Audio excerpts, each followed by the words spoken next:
नमस्कार, मैं हूं दानिश। आप देख रहे हैं टुडे न्यूज़ 24 टीवी।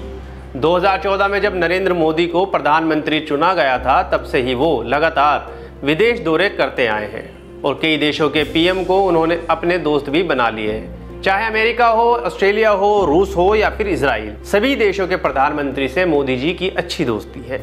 लेकिन दूर के दोस्त बनाने में प्रधानमंत्री मोदी पास के दुश्मन बना बैठे। पाकिस्तान से तो सालों से दुश्मनी चलती चली आ रही है। अब चीन, बांग्लादेश और नेपाल के बाद भूटान भी इस लिस्ट में शामिल हो गया है। चाहे नेपाल हो या पाकिस्तान या बांग्लादेश हो या फिर चीन, तमाम विपरीत परिस्थितियों में भूटान और भारत के संबंध इस मामले में बिल्कुल ही अछूते रहे हैं। लेकिन अब यहाँ से भी सब कुछ ठीक नहीं दिख रहा है।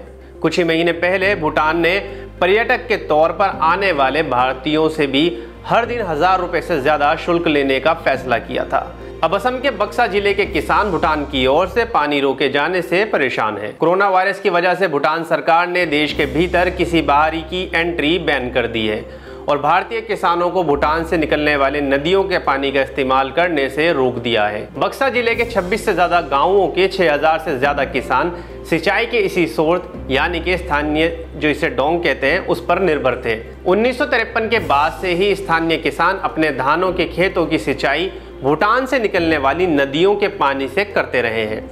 हालांकि भूटान की तरफ से अचानक पानी रोके जाने के बाद भारतीय किसान काफी गुस्से में हैं। बक्सा जिले के किसान समेत सिविल सोसाइटी के सदस्यों ने भी इसके खिलाफ विरोध प्रदर्शन किया और भूटान सरकार के पानी रोके जाने के फैसले को लेकर चिंता जताई। प्रदर्शनकारियों ने कई घंटों तक रोंगिया भूटान सड़क को जाम रखा। प्रदर्शनकारियों ने मांग की कि केंद्र सरकार भूटान की सरकार के सामने इस मुद्दे को उठाए और किसानों के हितों को ध्यान में रखते हुए इसका समाधान करने की कोशिश करें। इस साल इस वक्त स्थानीय किसान भारत भूटान सीमा पर समुदाय जोंखार इलाके में प्रवेश करते हैं और काला नदी के पानी को अपने खेतों में लाकर सिंचाई करते हैं। हालांकि इस साल कोरोना वायरस की महामारी की वजह से भूटान सरकार के अधिकारियों ने भारतीय किसानों की एंट्री देने से इनकार कर दिया है। प्रदर्शन में शामिल एक किसान ने कहा कि बिना पानी के उन्हें तमाम समस्याओं का सामना करना पड़ेगा। किसान ने कहा, भूटान की तरफ डोंग बांध बनाकर हम अपने धान के खेतों में पानी लाते थे। लॉकडाउन की वजह से भूटान की सरकार ने हमारी एंट्री पर रोक पूरी तरह से लगा दी है। हम धान के खेतों के लिए सिंचाई की समस्या से जूझ रहे हैं। सरकार को जल्द से जल्द इस समस्या का समाधान निकालना चाहिए। अगर हमारी मांगे पूरी नहीं हुई तो हम प्रदर्शन तेज कर देंगे। भूटान के साथ भारत के संबंध हमेशा से मधुर रहे हैं। हर साल बड़ी संख्या में भारतीय भूटान घूमने जाते हैं। यहाँ तक कि भूटान जाने के लिए भारतीयों को पासपोर्ट की भी जरूरत नहीं पड़ती है। हालांकि इस साल भूटान की सरकार ने फैसला लिया था कि भारतीय पर्यटकों को भी विदेशी पर्यटकों की तरह शुल्क भरना पड़ेगा। भारत एक तरफ जहां लद्दाख घाटी में चीन की तरफ से संघर्ष झेल रहा है, वहीं नेपाल भी भारत के साथ सीमा विवाद को लेकर आक्रामक है।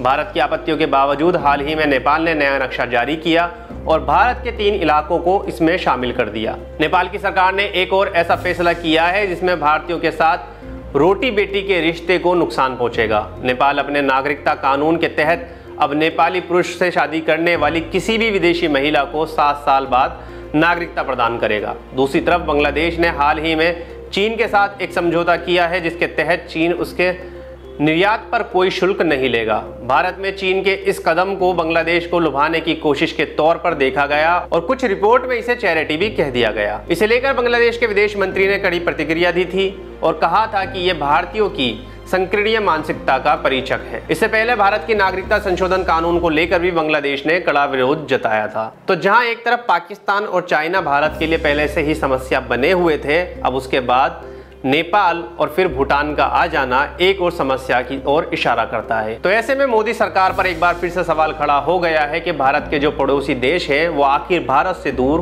क्यों होते जा रहे हैं। खैर, इस खबर के बारे में आपका क्या कहना है, मैं कमेंट करके जरूर बताएं। हमारी वीडियो को लाइक करें, शेयर करें और हमारे चैनल टुडे न्यूज़ 24 टीवी को सब्सक्राइब करना बिल्कुल ना भूलें। धन्यवाद।